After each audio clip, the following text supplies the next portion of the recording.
आचार्य चाणक्य के अनुसार कुछ ऐसी बातें होती हैं जिन्हें हमेशा छुपा कर रखना चाहिए। यदि आप इन बातों को लोगों को बताएंगे तो आप पछताएंगे और अपमान भी झेलना पड़ेगा। यह भी हो सकता है कि आप किसी भारी मुसीबत में भी फंस सकते हैं। चलिए जानते हैं कि वे कौन सी 8 बातें हैं जिन्हें हमेशा छुपा कर रखना चाहिए। नंबर 1, दाम्पत्य जीवन की बातें। अपने दाम्पत्य जीवन और घर परिवार की बातों को हमेशा गोपनीय रखना चाहिए। यदि आप किसी मित्र, परिचित या रिश्तेदारों को यह बातें बताते हैं तो इसके घर के सदस्यों में आपसी मनमुटाव और अविश्वास की भावना बढ़ सकती है और परिवार का विखंडन होता है। साथ ही आपके घर का राजा धीरे धीरे सार्वजनिक हो जाता है।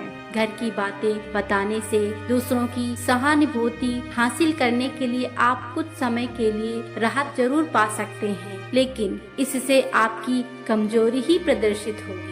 नंबर 2, अपमान, धोखाधड़ी। यदि सार्वजनिक रूप से या व्यक्तिगत रूप से आपका किसी ने अपमान किया है तो उसका जमकर प्रतिकार करें। यह भी याद रखें, यदि आप अपने अपमान को प्रचारित करेंगे तो फिर कई लोग आपका अपमान करने लगेंगे, क्योंकि लोगों को आपके साथ कभी सहानुभूति नहीं रहती। दूसरा यह कि खुद के साथ हुई धोखाधड़ी को भी हर किसी को नहीं बताना चाहिए। जिसके पास इसका समाधान हो उसी को ही बताएं, वरना आप अगर किसी को बताएंगे तो आप हंसी का पात्र बनेंगे और सभी आपका उलाहना भी देंगे। इसलिए आपके साथ कभी अपमान हुआ हो या धोखाधड़ी हुआ हो उसके बारे में किसी को कभी मत बताएं। नंबर 3, आर्थिक हालात। आप अपने घर के आर्थिक हालात पर किसी से चर्चा न करें। धन को हमेशा गुप्त रखें। लोग जानना चाहते हैं कि आप कितना कमाते हैं। यदि आप सीधे सीधे नहीं बताएंगे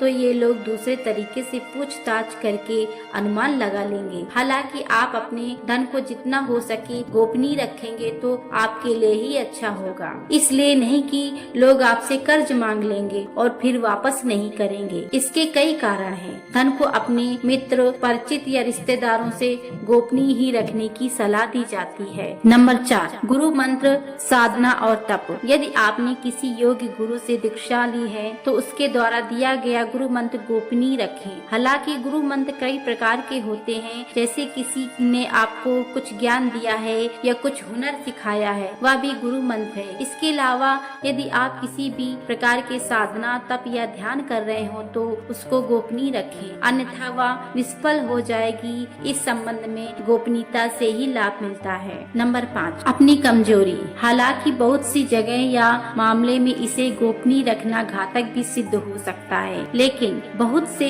मामलों में इसे उजागर करने से आपको लोग कमजोर समझकर आपके साथ गलत व्यवहार करने लगेंगे या आपको मानसिक रूप से दबाने लगेंगे। इसलिए इस बारे में आप अच्छे से विचार कर लें कि कब, कहां, कौन सी कमजोरी गोपनीय रखना है। कमजोरी और अयोग्यता में फर्क करना भी सीखें। नंबर 6, दान पुण्य। यदि आपने कभी दान पुण्य किया है तो उसको हमेशा गोपनीय रखें। अगर आप उसके बारे में कुछ बता देते हैं किसी औरों से तो आपका दान पुण्य का फल जो मिलने वाला होता है वो निष्फल हो जाता है। नंबर 7, मन की बात। चाणक्य नीति के अनुसार आपके मन में कोई भी बात है तो उसे किसी को जाहिर ना करें। मन में बहुत सी बातें होती हैं जिनको जग जाहिर करने से आप अपने आसपास संकट खड़े कर सकते हैं, एक तरह की राय बनाना शुरू कर देंगे और फिर लोग आपकी अच्छी बातों को भी नहीं सुनेंगे। इसलिए अपने मन की बातों को कभी किसी को ना बताएं कि आप में क्या खामियां हैं, क्या अच्छाइयां हैं। नंबर 8, दवा। आप यदि किसी भी प्रकार की दवाई खाते हैं तो उसे गोपनीय रखें। माना जाता है कि दवा का असर खत्म हो जाता है। जब तक आप वह गोपनीय रखते हैं तब तक तो वो असर करती है, इसके बाद वह निष्फल हो जाती है। हालांकि कुछ लोग इसके बारे में इत्तेफाक रख सकते हैं, लेकिन प्राचीन काल में हो सकता है कि किसी विशेष रोग या औषधि के लिए कहा गया हो।